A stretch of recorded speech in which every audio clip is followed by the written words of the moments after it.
let's lead into the benefits of yoga. And then we'll keep this nice and short. Yes, that's our third part of our work. So the title, Benefits of Yoga. I can write a whole book about it if you know. I mean, line after line after line. I'm not sure how we're going to keep this short. Well, we will keep it short because here it is. This is my take on the subject. And the subject is to do with our bodies, my body. Yeah. When every joint in my body works, then I haven't lost it. If I don't use it, I lose it. Everybody knows that meme. If my joints are working, I'm not necessarily into impossible yoga postures, but I want a maximum range of movement. So when I look behind me, I don't have to turn my body. Okay, that means every joint in my body is working. Yes. Every joint is associated with muscles, tendons, ligaments, cartilage in between the joints and all that. If they get a maximum range of movement, then the benefits are obvious. You then walk out of the yoga room with a changed personality. Let me explain that. I see students coming in, especially if they've come after work, there is something going on. Postural changes also take place, so I'm exaggerating. When they're ready to leave, they're open with all the postures they've done, with all the pranayama they've done, with all the relaxation and all the meditative guidance that they've done.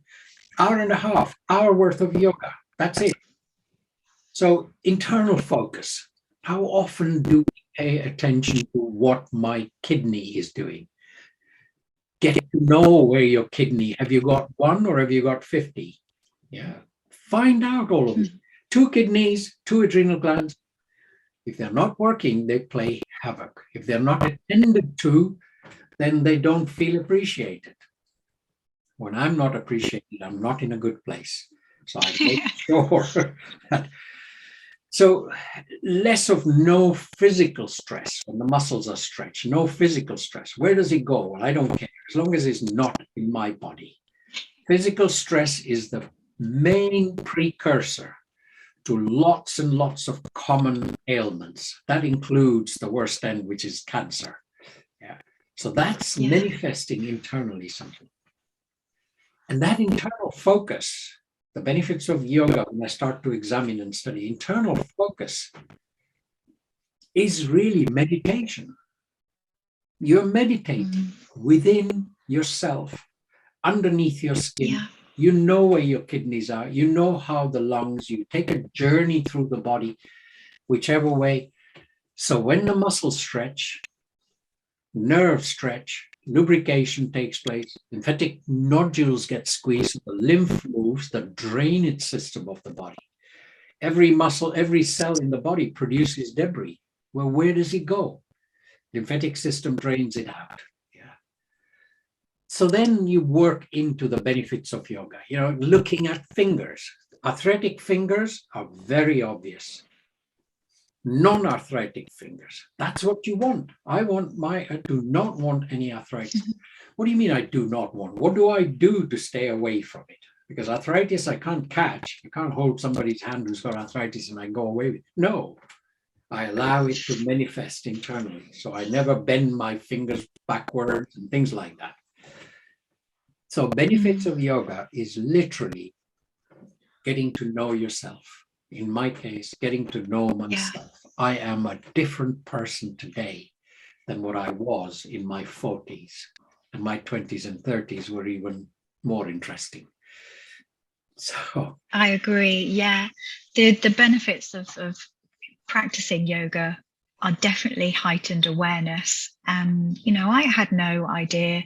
I'd been taught about the body at school, but I really hadn't brought that through my adult life and kind of forgot about it, if I'm totally honest.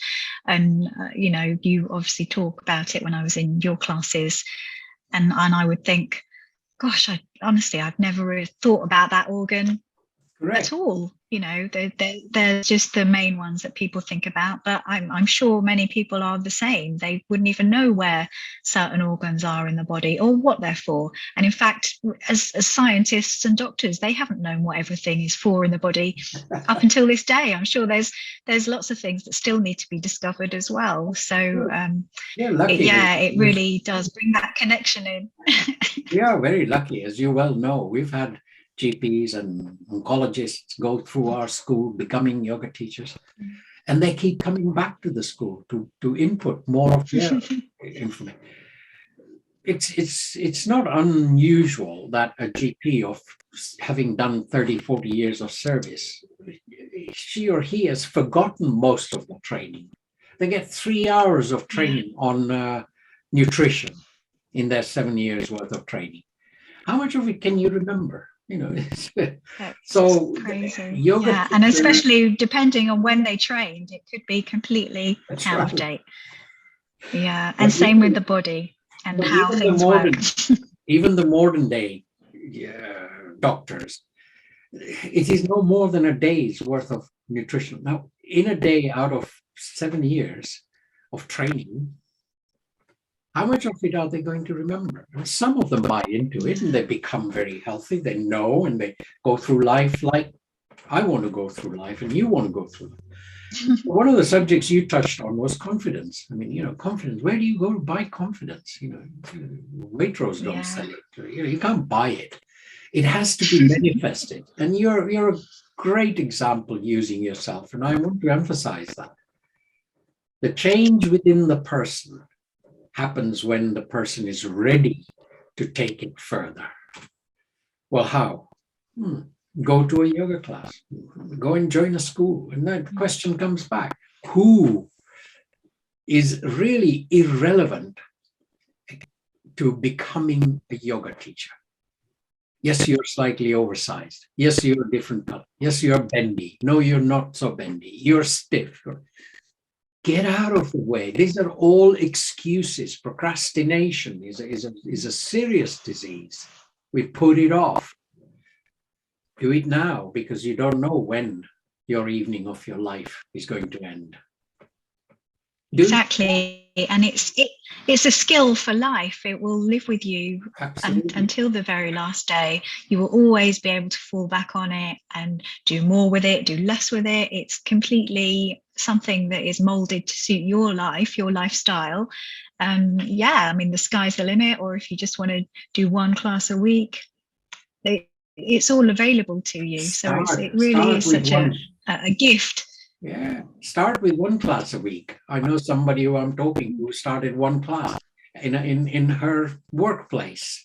That was you. Yeah. One class a week we used to do. And now can't keep you away. And then I got to quite a lot. So, benefits of yoga. We've dealt with, so I'm just going to take a little break. We've dealt with today 3 subjects. Why become a yoga teacher, pranayama and its value, and the benefits of yoga. So we'll try and separate these 3 into 3 different podcasts, if you like. Edit them as much. You've got a copy of it, I've got a copy of it. Let's just work away at it. And then we'll put it up on YouTube. That would be a good way. And we can definitely pass it on to our teachers so they can get some of these insights as well. Okay, Annelies, thank you very much. Thank you for being there. And let's see how this comes out, and we'll practice a bit more. Great. Good.